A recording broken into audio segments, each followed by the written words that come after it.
Hey guys, welcome back with me again in this channel. On today's video, I'm gonna show you how you can create a gloomy video with the Oppenheimer filter on Capcut. So here, I've already opened Capcut and import a video. So this filter is kinda new. You can just find it on the filter menu in Capcut, and in here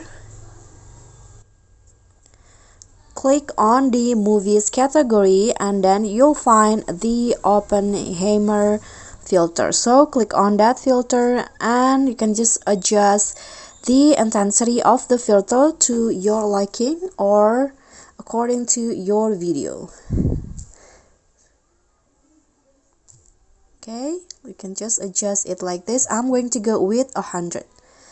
And now it's done, and this will be the result.